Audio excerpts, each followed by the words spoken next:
para mí es un placer estar aquí. Bueno, y espero que lo que yo pueda explicar desde mi experiencia como antropóloga, trabajando con pueblos indígenas desde hace, bueno, ahora ya casi 20 años, porque el tiempo pasa volando. En realidad digo pueblos indígenas, pero yo me he focalizado, sobre todo mi experiencia como antropóloga es en un pueblo indígena de Venezuela que se llama Pumé, que está en una zona de sabana en el sudoeste de Venezuela, en la frontera con Colombia. Voy a hablar un poquito de ellos hoy.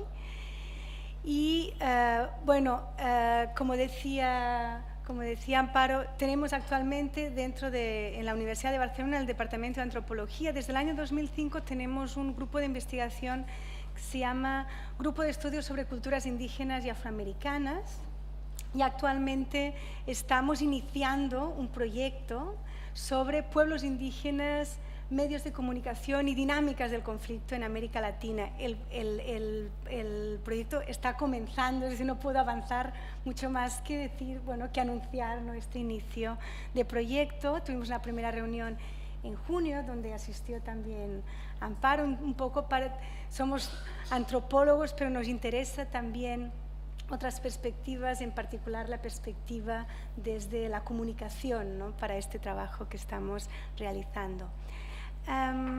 También les decía compartir esta experiencia como antropóloga de muchos años trabajando con un pueblo indígena y también mi experiencia como docente de antropología, en particular en una asignatura que estuve dando durante 14 años, suerte que el año pasado ya me cambiaron, porque ya 14 años es verdad que me encanta la asignatura, pero ya verdad que uno necesita renovarse, que es una asignatura que se llama Técnicas de Investigación en Antropología Social. Pensé para este workshop presentar unas ideas que me fueron surgiendo en estos 14 años de docencia, que solo he compartido con mis estudiantes, que no he podido nunca compartir ni con otros colegas antropólogos, ni tampoco con otros especialistas como hay aquí en el campo de la comunicación. Entonces, voy a dar algunas ideas sobre el tema que escogí, como estamos... uno de los bloques era investigación y diálogo intercultural. Tiene mucho que ver el tema mismo, lo que enuncia el tema de este bloque, tiene que ver con algo que para mí se hizo evidente trabajando en la historia de lo que es el método etnográfico, la investigación en antropología, y en relación en particular, voy a abrir mi PowerPoint, que solo voy a la posición metodológica de la antropóloga o de los antropólogos en la investigación, una posición que, haciendo una lectura de muchas etnografías y de muchos trabajos que a partir de los años 1990 empezaron a aparecer en antropología y que casi se convirtieron en un género dentro de la antropología, que son las reflexiones sobre el trabajo de campo, sobre la investigación. A partir de estas reflexiones que los antropólogos en un momento empezaron a publicar sobre su investigación, porque nosotros hasta durante mucho tiempo el trabajo de campo, la investigación en otras culturas, en estas culturas que se llamaron primero primitivas o culturas no occidentales, se consideraba que era algo que formaba parte de un rito de paso que un antropólogo debía vivir así, sin más. Yo cuando estudié antropología, que acabé antropología en el año 1988, no había en la facultad ninguna asignatura en el currículum de antropología sobre metodología en antropología, porque se consideraba que el hecho de ir a campo era una iniciación que tú debías pasar. Yo cuando le pregunté a mi director de tesis, que hice mi tesis en Francia, le pregunté, mire, pero ¿qué tengo que hacer, no? Cuando llegaré allí donde los Pumé, ¿qué hago? Les pregunto, ¿qué tengo que hacer? Él me dijo, no, usted lo único que tiene que hacer es observar, y hablar poco y escuchar mucho. Realmente ahora veo con la perspectiva del tiempo que fue un muy, muy buen consejo. Bueno, voy a dar una visión general para cernirme, para cernir al tiempo y que podamos conversar sobre esta posición metodológica del antropólogo o de la antropóloga que se ha ido modificando a lo largo de la historia de la disciplina. Yo aquí he puesto unas palabras claves: de la soledad a la mediación, y un último aspecto que es a la superación de esta mediación. Y pongo superación de la mediación porque no sé si llamarla puesta en relación, intersubjetividad o dialogía, ¿sí? Pero bueno, como que estoy pensando la etiqueta, voy a dejarlo también abierto de esta manera. Bueno, la etnografía es una experiencia de soledad, ¿sí?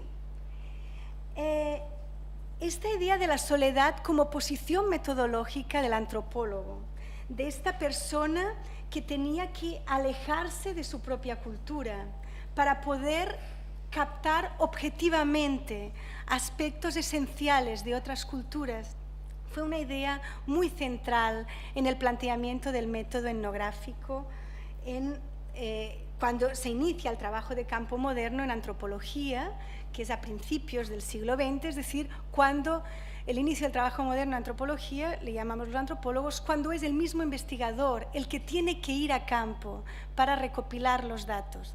Hasta el momento los antropólogos habían estado trabajando a partir de datos recopilados por misioneros, funcionarios coloniales, que traían toda una serie de datos que los antropólogos trabajaban y a partir de los cuales elaboraban sus teorías generales sobre la religión, la política. Pero a partir de inicios del siglo XX se produce este cambio importante metodológico en la disciplina, en donde es el investigador que tiene que ir a campo y él mismo recopilar sus propios datos. La idea que está, la objetividad de los datos y del análisis era pensada a partir de esta idea que les he dicho, de que el antropólogo debía aislarse de su propia cultura, salir de su propio medio, estar lo menos en contacto con los iguales y fundirse, participar completamente de esta realidad que iba a estudiar o que iba a conocer. Si leemos la famosa introducción al libro de Bronislaw Malinowski, yo no sé, es un antropólogo, yo creo que conocido, ¿no?, por todos, la introducción al libro Los Argonautas del Pacífico Occidental, él plantea este aislamiento como algo necesario.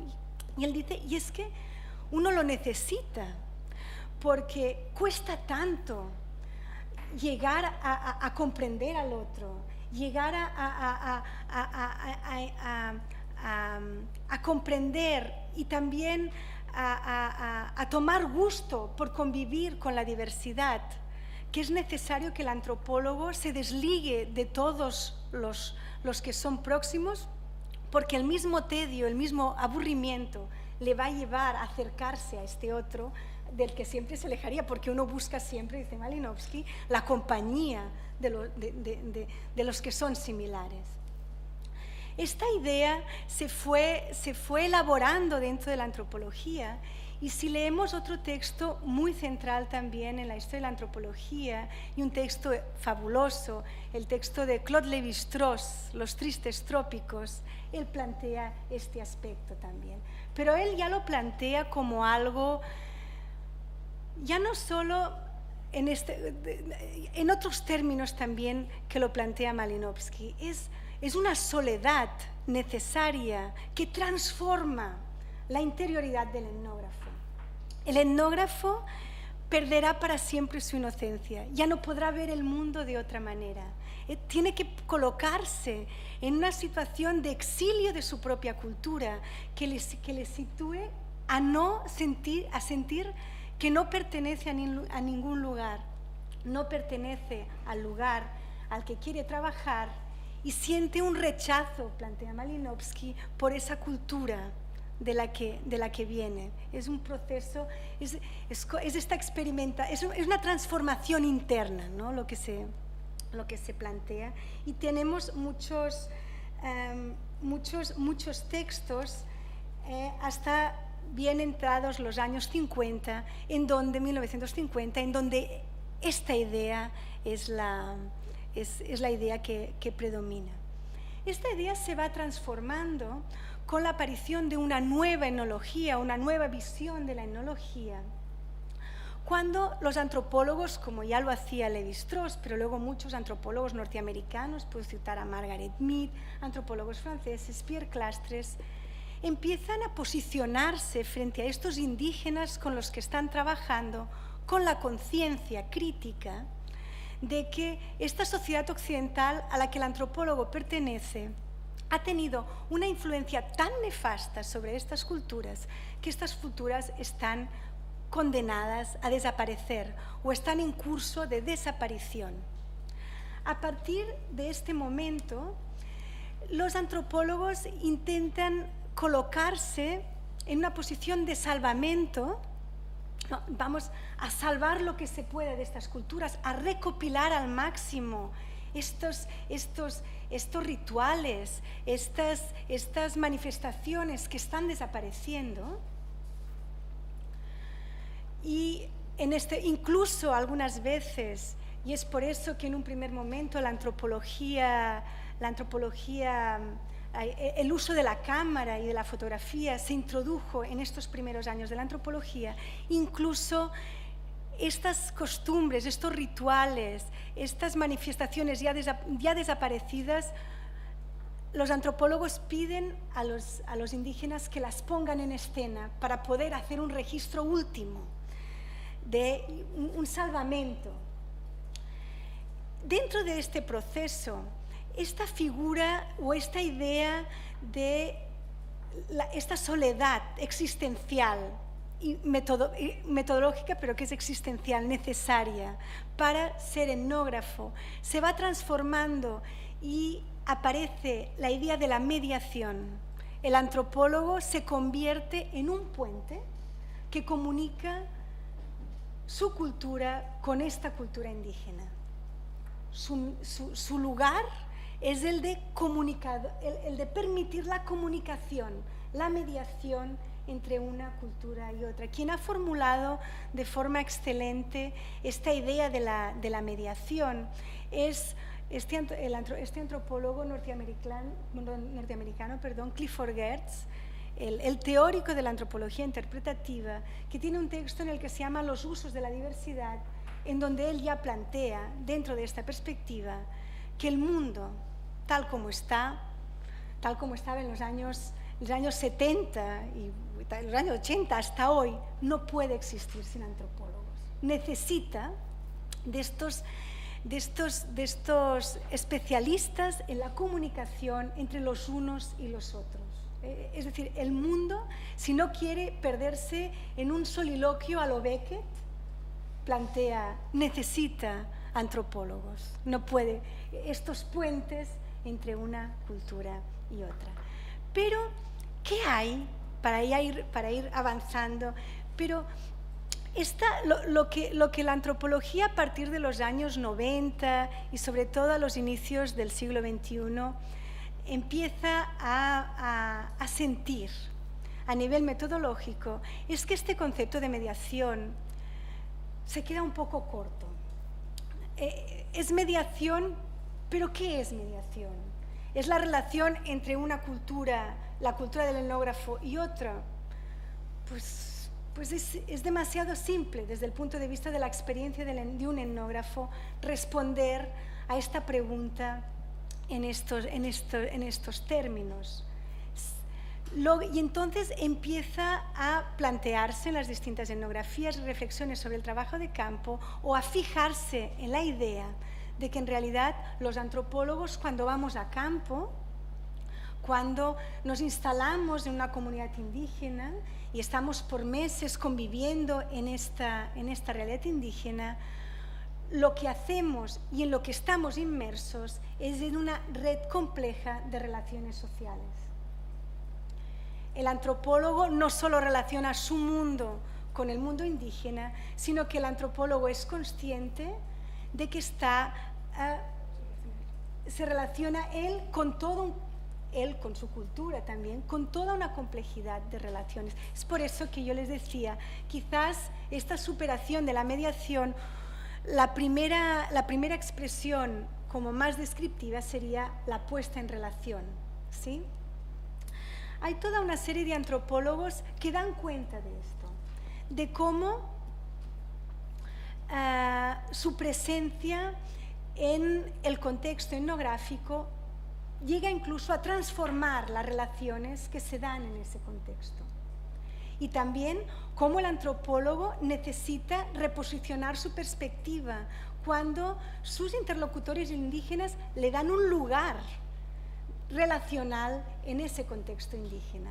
Hay una reflexión sobre, pues, es verdad que este lugar que le dan los indígenas al antropólogo en el contexto indígena está muy mediatizado y esto es un tema que han discutido antropólogos y que tienen textos interesantes que describen esto como los que pienso ahora, pues el texto que le comentaba al compañero de Laura Graham, de una antropóloga norteamericana que trabaja con los Xavante en Brasil, un libro que se llama Performing Dreams, y en otros textos posteriores, o Nathan Bastel, que es un antropólogo y un historiador francés que trabaja con los Chipaya en Bolivia. Ellos ya en sus etnografías fueron muy pioneros en esto, en incluir esta parte en las etnografías de los años 80, de los años 70, ¿no? Cómo su presencia como les decía ahora, para retomar la idea, su presencia en estos grupos indígenas transformaba las relaciones que allí se producían. Las relaciones que allí se producían, perdón, y cómo su posición, el hecho de venir de fuera, de alguna manera le confería un lugar particular en estas relaciones. Nathan Bastel habla de un lugar de autoridad. Él explica cómo en el pueblo Chipaya en el que trabajaba habían dos grupos confrontados, los más tradicionalistas y los que se habían convertido al protestantismo. Sí.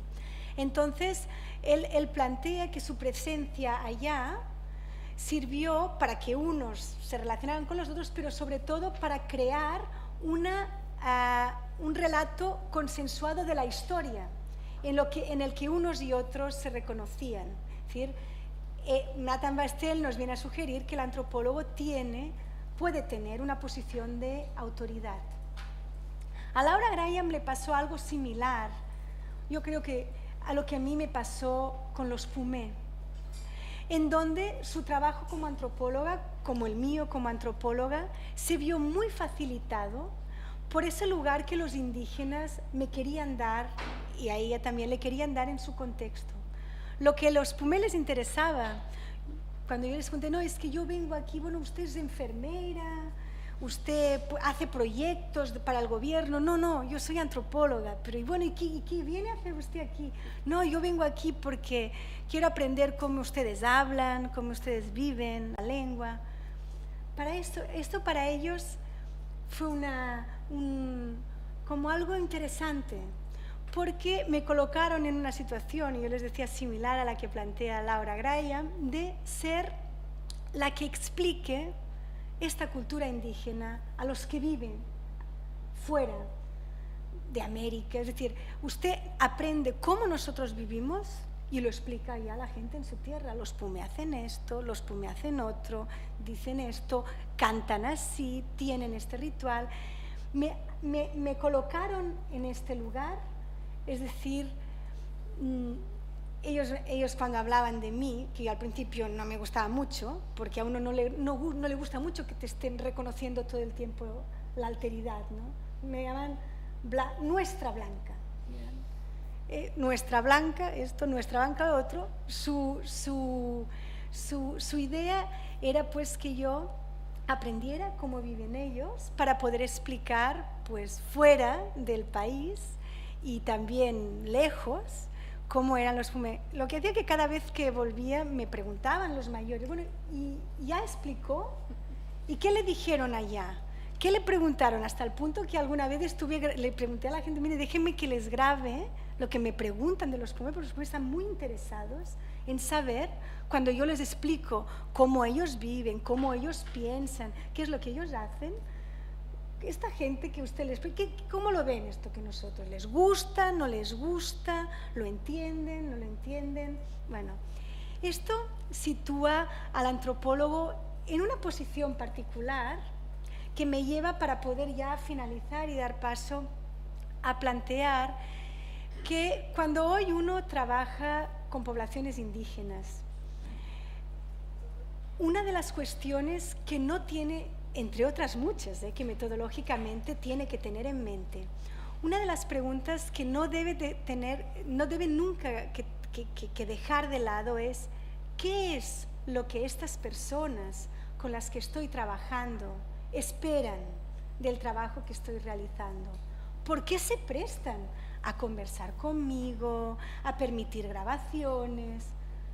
¿Qué es lo que ellos quieren? No es una pregunta que tenga respuesta fácil. Yo aquí les he resumido rápidamente lo que fue la experiencia de 3 años de trabajo de campo que yo estuve realizando, donde esta pregunta siempre estuvo presente y en donde fue después de mucho tiempo que pude realmente darme cuenta y poco a poco ir configurando la respuesta a esta pregunta.